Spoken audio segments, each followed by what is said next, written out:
السلام عليكم ورحمة الله تعالى وبركاته، صلى الله على سيدنا محمد وعلى آله وصحبه أجمعين. جيتكم اليوم ولادي وبناتي وأخواتاتي في إطار دائما الكلمة الطيبة اللي هي وبالوالدين إحسانا، في هذا السياق بقصة رائعة وجميلة ومعبرة. يحكى أنه كان كاين رجل مقتدر عنده ما شاء الله ولا قوة إلا بالله، كان عنده أرض كبيرة، هذه الأرض فيها كل الخير، كان جنة فوق الأرض، فيها الخضر، فيها الفواكه، فيها الزيتون، فيها كل خير.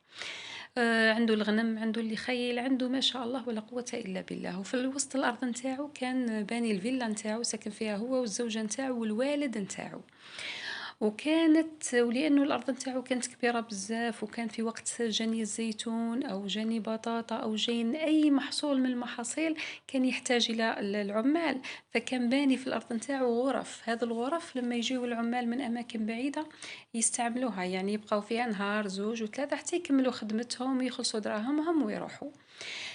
علاقة الابن الصغير يعني بالجد نتاعو اللي هو والد هذا البطل الحكاية، كانت علاقة مثالية. فكان الجد يحب حفيده لدرجة يعني درجة كبيرة جدا، وكان الحفيد ثاني يبغي جدو بزاف. فكان ما تحلالوش هذاك الطفل الماكلة غير وجدو معاه، يروح يصلي معاه، يخرج معاه، يحوس معاه، كان شغل هو صاحبه. ما يرقدش هذاك الطفل في الليل غير إلا جاه جدو وحكى له حكاية ما قبل النوم، يحل عينيه صباح يجري الجد، وهكذا. فكانت علاقة جميلة جدا بين الجد وحفيده، عكس الزوجة اللي كان وجود حماها أو والد زوجها كان وجوده غير مرغوب فيها بالنسبة لها، وكان في نظرها منغص عليها. ولذلك كانت كل ما يجي الزوج نتاعها من العمل عندها موال دائما تردو ما تكرهش منه، اللي هو باباك باباك باباك حد من حريتي، باباك منغص عليا، باباك كذا باباك كذا، باستمرار ولا تكل ولا تمل. المهم يوميا هذاك الزوج يسمع في هذاك الموال، يوميا كاره حياته، حتى نخلاص وين وصل درجة ما عادش قادر يصبر، ما عادش يقدر يتحمل. في يوم ما عيط لوليدو الصغير هذا اللي في عمره 9 سنين، قال له روح وليدي نحضر، قال له شوف وليدي انا راح نهضر معاك هضره نتاع راجل، انت صح في عمرك 9 سنين بصح انا راح نشوف، انا نشوف فيك راجل كبير وتفهم. قال له شوف وليدي يا اخي جدك انت تحبه بزاف وانا ثاني قالوا نحبه بزاف، ولكن راك تشوف الام نتاعك ما تبغيهش، وامك كل يوم نهار طول تسبب عليه، صح ولا لا؟ قال له صح يا بابا.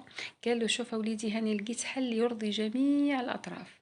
بابا وشي هو الحل؟ قال له الحل شت هذوك الغرف تاع العمال، نختاروا احسن غرفة وننظفوها ونجهزوها باحسن تجهيز، ونقنعوا جدك انا وياك باش يروح يقعد في هذيك الغرفة.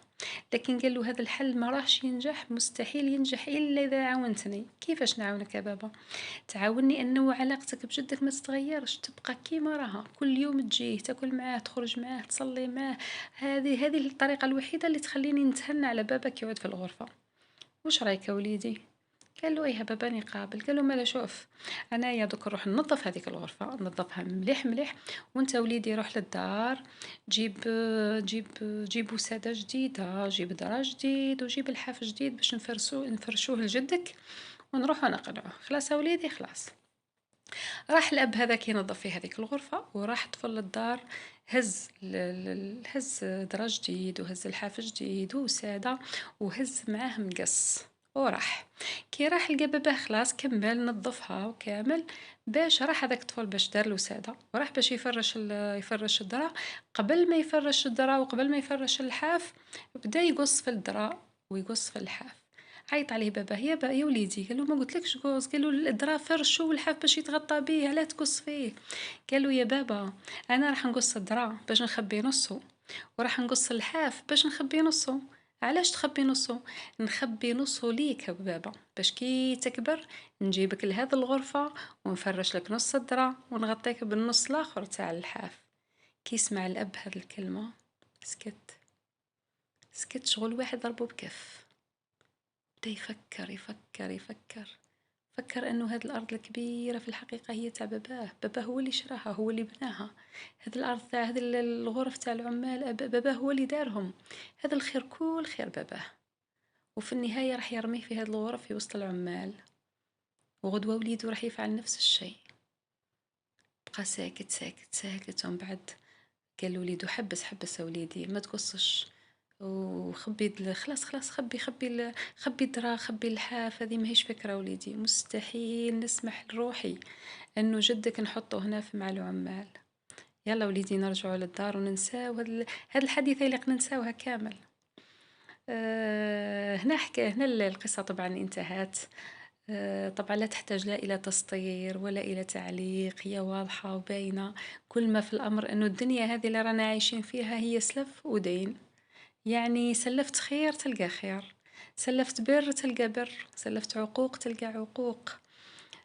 وكلمتنا الطيبة هي وبالوالدين إحسانا، واللي عنده باباه يتهلا فيه واللي عندها أمها تتهلا فيها، وإن شاء الله ربي يسامحنا من والدينا. وش نقول لكم كما دايما ننهيو القصة نتاعنا إن شاء الله اليوم راهو خير من يامس، وغدوة بإذن الله راهو خير من اليوم. والسلام عليكم ورحمة الله تعالى وبركاته. هو رقد وانا صرت، هو كلا وانا جات، فهمتي؟ هو سخن وانا برت،